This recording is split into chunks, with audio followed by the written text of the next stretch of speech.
וכולם מקבלים עליהם, ומלכות שמיים, וכולם מקבלים עליהם, ומלכות שמיים, וכולם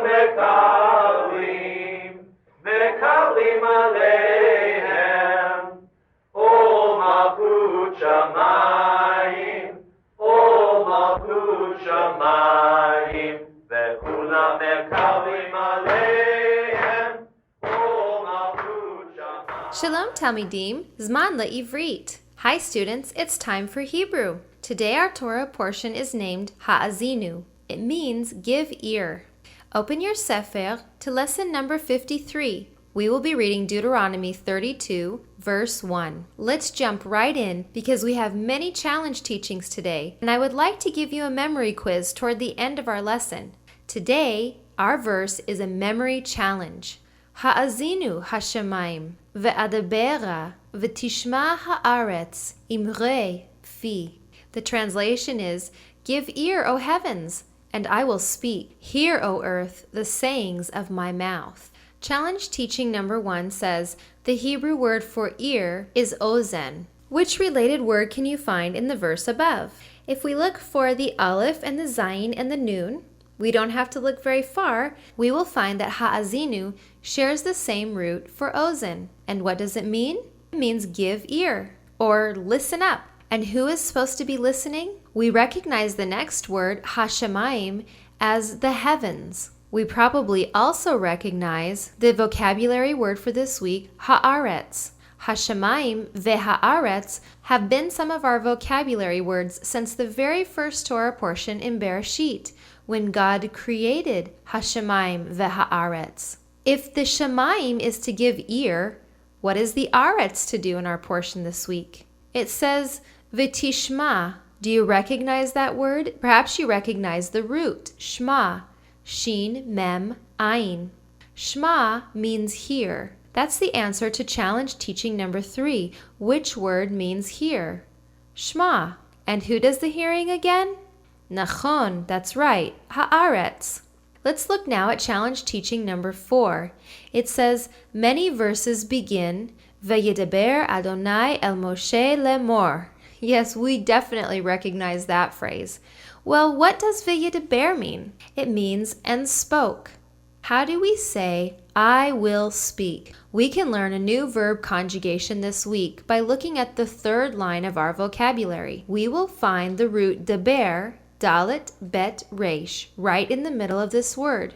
We recognize that the vav in front of the word means and, but next we have an aleph. Many times, an aleph in front of a verb root will indicate the future tense for I. Here we find that va'adabera means and I will speak. The aleph denotes the future tense. There's also another Hebrew letter that denotes future tense, and some of our Torah portions have shown this. The Hebrew letter tav in front of a verb root indicates future tense for you. For example, ki tavo, when you will come, or ki tetse, when you will go. How about ki tisa, when you will elevate, or tetzaveh, you will command. Here we have an example, v'tishma, and you will hear. It's translated and hear simply because we usually don't refer to haaretz, the land, as a you. Let's continue on now with challenge teaching number 5. It repeats our familiar beginning, Vayedaber Adonai el Moshe lemor, and asks us this time, what does lemor mean? Let's look at the Hebrew word lamor and see if we can figure out what the root of this word is. We will remove the lamed, taking the verb out of its infinitive form and leaving us with just the verb root, aleph mem resh. Aleph mem resh is the root for say. If now we decided that we wanted to say the sayings of, what would we do? We will add a yud after the root. Remember, a yud after a word shows possession. Therefore, the sayings of would be spelled aleph mem resh yud. And if you look at the last line of our vocabulary, we find the sayings of my mouth are imrei fi. The Hebrew word fi is a derivative of the word pe, which means mouth. Remember, since there's a yud at the end of the word, we can translate it my mouth. The sayings of my mouth, imrei fi. Before we begin our memory quiz, let's look at the Torah scroll on the left-hand side of the page. Do you notice something very remarkable about our passage? The whole thing is written in 2 columns with a separation in between. Do you know why this is? Deuteronomy 32 is often known as the Song of Moses. It's his praise to God for what happened when the Lord split the Sea of Reeds.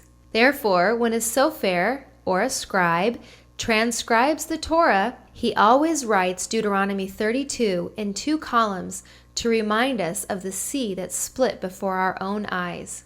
The first line of our Torah portion is the top line of both columns after the paragraph break. Let's read it together.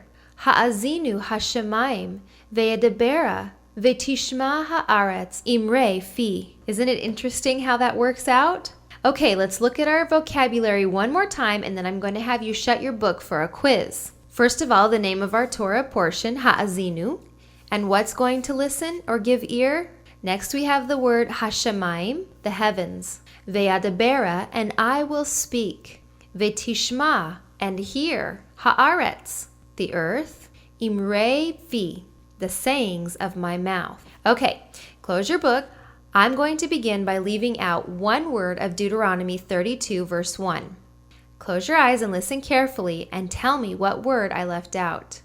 Ha'azinu ve'adabera ve'tishma ha'aretz imrei fi. Do you know what word I left out?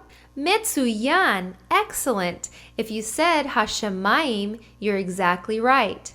Ha'azinu hashamayim ve'dabera ve'tishma ha'aretz imrei fi.